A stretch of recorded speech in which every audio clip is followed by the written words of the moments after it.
नमस्ते, जय श्री कृष्ण, ओम साई राम। मैं करुणा शाह तमाम साई भक्तों का स्वागत करती हूँ मेरे अपने यूट्यूब चैनल पर, जिसका नाम है साई करुणा। उम्मीद रखती हूँ आप सब स्वस्थ होंगे, मस्त होंगे और साई कृपा से तंदुरुस्त भी होंगे। शिरडी में तरखड़ को जितने अनुभव आए उसके ऊपर मैं सीरीज बनाऊंगी, ऐसा आपसे मैंने कहा था। तो एक बहुत उम्दा और एक बहुत अच्छा अनुभव मैं आज आपको आपके साथ शेयर करने जा रही हूँ, जो कि ज्योतिन्द्र तरखड़ जी के ऊपर बना हुआ है।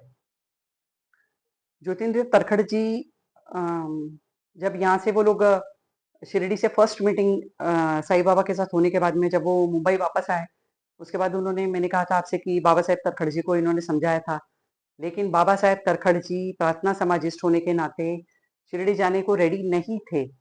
उन्होंने अपने कुछ खास दोस्त जो कि उस वक्त शिरडी जाया करते थे बांद्रा से, उनमें से काका साहेब दीक्षित थे या जस्टिस धुरंधर थे, इनसे सबसे बात की थी।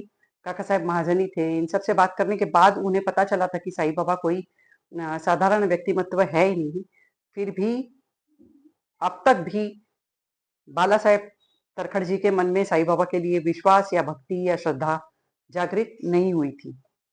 इसके बावजूद वो एक वीकेंड को बिताया जाए, छुट्टी मनाई जाए, ये सोचकर शिरडी आए थे और फर्स्ट मीटिंग में ही उन्होंने तय कर लिया था कि इनसे बढ़कर कोई भगवान हो ही नहीं सकता और इनसे बढ़कर अनुभव भगवान की नजदीकी वाला आपको कोई दिला ही नहीं सकता।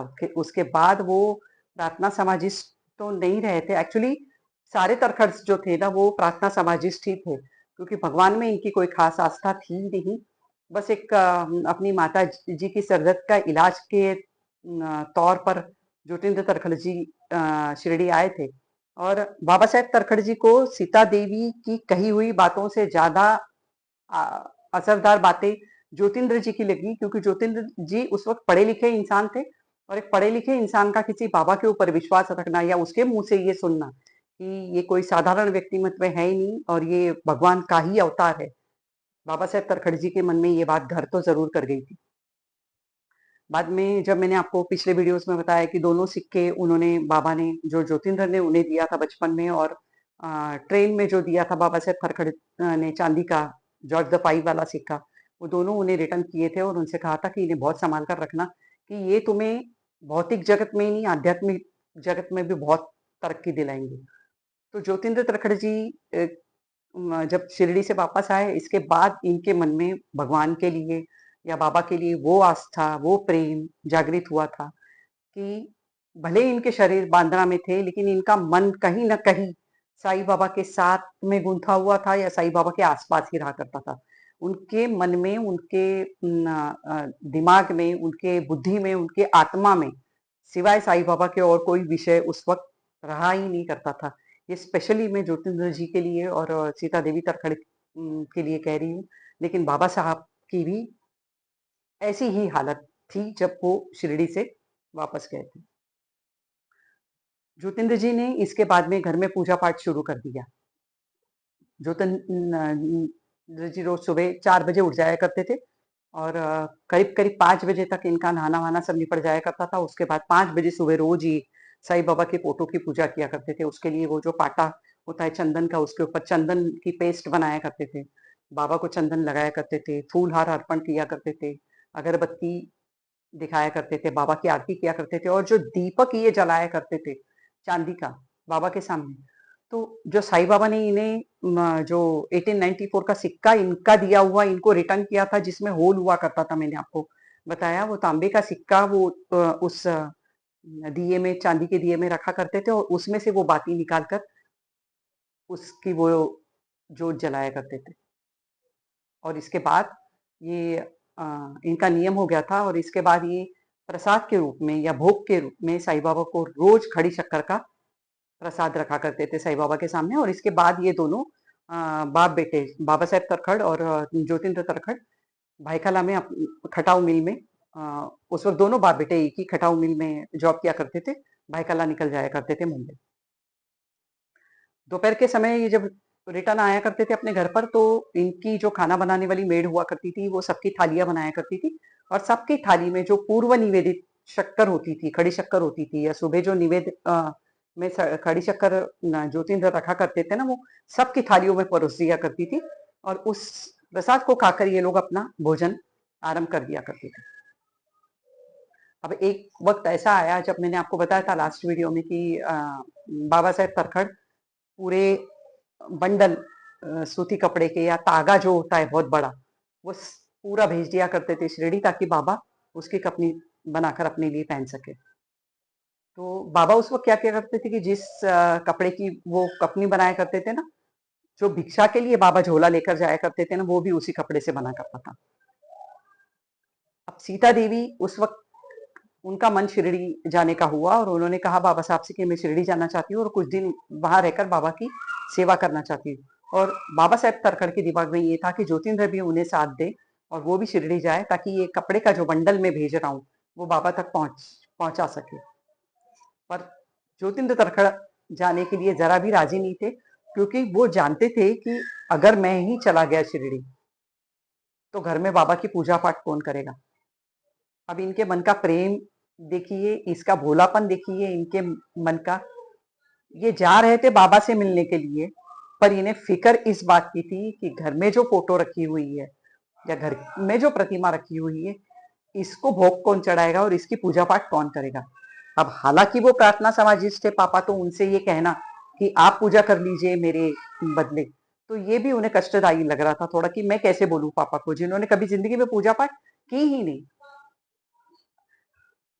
अब इनकी मन की बात इन्होंने बाबा साहेब तरखड़ जी के सामने प्रस्तुत की कि देखो पापा, मैं जाने को तो तैयार हूं, लेकिन घर में जब तक साईं बाबा को भोग ना चढ़ाया जाए, साईं बाबा को खड़ी शक्कर का प्रसाद ना दिखाया जाए, तब तक घर का कोई भी सदस्य अन्न ग्रहण ना करे।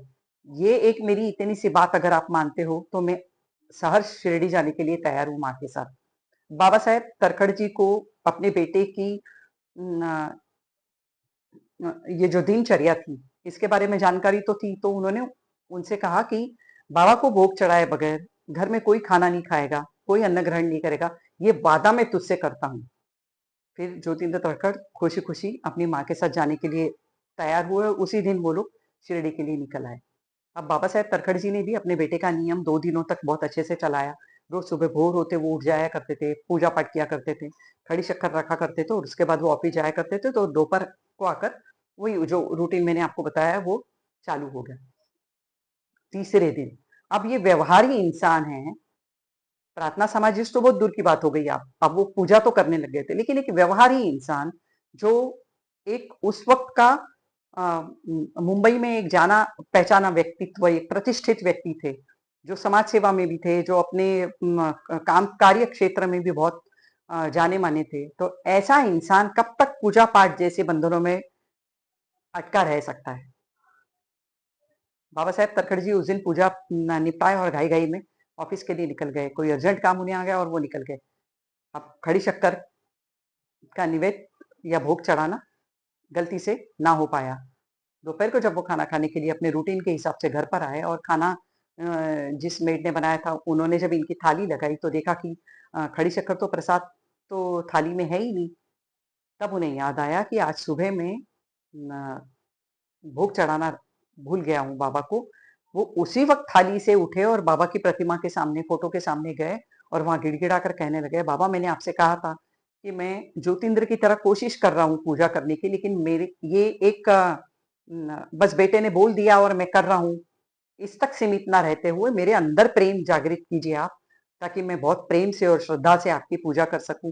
पर बाबा शायद आपने मेरी बात नहीं सुनी और आज मुझसे बहुत बड़ी भूल हो गई, और मैं ये मानता हूं कि ये भूल ना होते हुए एक महापाप है और मुझसे बहुत बड़ी गलती हुई है, तो इस गरीब को क्षमा कर दीजिए आप। और वो वहां से उठे और उन्होंने ज्योतिन्द्र को एक लेटर लिखा उसी वक्त कि बेटा मुझसे ऐसी ऐसी भूल हो गई है, तो तू साईं बाबा के समक्ष जाकर साईं बाबा से हाथ जोड़कर माफी मांगना कि मेरे पापा से भूल हो गई, उन्हें माफ कर दे। अब देखिए ये जो इंसिडेंस बांद्रा में इस वक्त हो रहा था, अब शिरडी में एक अनहोनी घटना उस वक्त ही घटित हुई है, उसके बारे में मैं आपको बताती हूँ। अब रोज दोपहर की तरह दोपहर की आरती के बाद में, खाना खाने के बाद में, ज्योतिन्द्र तरखड़ और सीता देवी तरखड़ शिरडी में द्वारका माई में बाबा से मिलने के लिए आए और उन्हें आते जैसे ही वो आए और बैठे हैं पैर छूकर बाबा के, बाबा ने तुरंत सीता देवी से कहा, माँ बहुत भूखा हूं आज मैं आज भी रोज की तरह बांद्रा गया था, दरवाजा मुझे बंद मिला, लेकिन मुझे कौन रोक सकता है ना माँ। तो दरवाजे में जो गैप थी ना, उस गैप से मैं घर में प्रवेश कर गया। घर का मालिक तो घर में मुझे नहीं मिला, लेकिन घर के मालिक ने मेरे लिए खाने पीने के लिए भी कुछ नहीं रखा था माँ।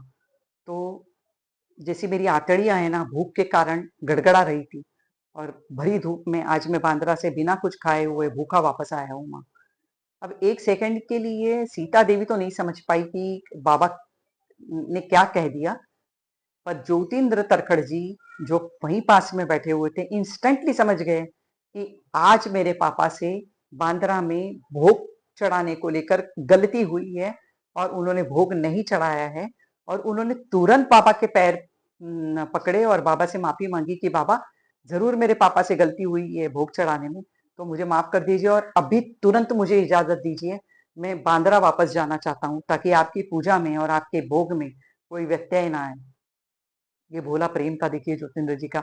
साक्षात परब्रह्म स्वरूप साई सामने बैठे हुए, वो पूजा चाहते तो वहां भी कर सकते थे, भोग चढ़ाना चाहे तो वहां भी कर सकते थे, पर उनका मन था कि घर में मेरे आज मेरे बाबा भूखे रह गए और मैं खाना खाने के बाद बाबा से मिलने के लिए आया। उन्होंने अब वो रेस्टलेस हो गए थे, बाबा ने उन्हें समझाया बिठाया पास में, पर उन्हें सूझ नहीं रहा था कुछ, और वो तुरंत उन्होंने अपने पापा को एक लेटर लिखा, और जो जो बाबा ने शब्द कहे थे वो सारे शब्द उन्होंने उस लेटर में लिखकर वो लेटर अपने पापा को अपने घर के पते पर भेज दिया। अब देखिए बाबा साहेब का लिखा हुआ लेटर यहाँ ज्योतिन्द्र को मिला है, और ज्योतिन्द्र का लिखा हुआ लेटर 2 दिन बाद वहां बाबा साहब तरखड़ को मिला है। और जैसे ही इन लोगों ने लेटर पढ़े ना, इन दोनों की आंखों से आंसू बहने लग गए थे कि किस तरह से बाबा ने इन्हें अपना माना था। जैसे बाबा उन्हें बाबा साहब को मातेरा कहा करते थे, या सीता देवी को माँ कहा करते थे, ज्योतिन्द्र को भाऊ कहा करते थे, इसका मतलब बाबा ने इन्हें अपनी फैमिली बनाया था, माँ बाप और भाई बनाया था। और इतना ही प्रेम इन लोगों ने बाबा को दिया था। हम जब एक बात इसमें से क्या सीखने मिलती है, जो मेरा दिमाग चलता है कि जिस वक्त हम अपने घर में साई की तस्वीर या साई की मूर्ति स्थापित करते हैं, तो एक तस्वीर की तरह हम उसे देख रहे हैं, हालांकि वो साक्षात साई के बराबर है। साई बाबा ने ये खुद कहा था उन जब वो धरती पर थे कि मेरी फोटो साक्षात मेरा ही प्रमाण है, मैं मेरे होने का प्रमाण है। तो जो भी मूर्ति या फोटो आप स्थापित करोगे घर पे ना, उन्हें दिल से चाहिए, दिल से प्यार कीजिए उस फोटो से, बहुत श्रद्धा रखिए, बहुत आस्था रखिए बाबा में, और वो इस तरह के कुछ कुछ अनुभव आपको देते जाएंगे, जो एक ज्योतिन्द्र तरखड़ जी के लिए नहीं कह रही हूं मैं, ऐसे अनुभव जिन जिन भक्तों को मिले होंगे, क्या ये इनकी स्मृति में उनकी आखिरी सांस तक आखिरी पल तक बने नहीं रहे होंगे, क्या ये उनके लिए यादगार नहीं रहे होंगे? कहाँ गए होंगे ये भक्त, सोचिए कैसे कैसे भक्त हुआ करते थे, कैसी इनकी भक्ति थी। ऐसे भक्तों को देखकर या इनकी भक्ति को देखकर या बाबा का उनके प्रति प्यार देखकर अपने आप को छोटा महसूस करने लगती हूँ, मैं भी अपने आप को बौना महसूस करने लगती हूँ कि पता नहीं और कितना दूर जाना है हमें, क्या हम कर पाए बाबा के लिए, पता नहीं। वो है ही नहीं हमारे समक्ष, हम कुछ नहीं कर पा रहे, बस यही एक अफसोस रह गया है मन में कहीं ना कहीं। खैर जो भी है, जहां भी है, आज हम हैं इनकी रहमत से है और इनकी इच्छा से है। आज जो कुछ भी बोल भी पा रही हूँ तो इनकी इच्छा से है, तो ये भी एक प्रकार की सेवा है। क्या और क्या बोलूं, सही में भावुक हो जाती हूँ, ऐसे कुछ इंसिडेंसेस याद आते हैं या आपको बताती भी हूँ ना, तो अंदर अंदरूनी वो एक अलग ही फीलिंग आने लग जाती है, एक अलग ही प्रेम साईं बाबा के लिए जागृत हो जाता है। भक्ति करते रहिए साईं बाबा की, फर्श से अर्श पर ले जाएंगे और एक सेकंड की देरी नहीं लगेगी, इस बात पर यकीन कीजिएगा जरूर। भक्ति करते रहिए और श्रद्धा का दामन और सबूरी का दामन कभी मत छोड़िएगा। बहुत जल्द उपस्थित होंगे आपके सामने फिर एक तरखड़ जी का प्यारा सा अनुभव लेकर। तब तक के लिए कहीं मत जाइएगा। लाइक, शेयर, सब्सक्राइब करते रहिए और इतने सुंदर-सुंदर अनुभवों को हर घर, हर दिल तक पहुँचाने में मेरी मदद करते रहिएगा। ओम साई राम।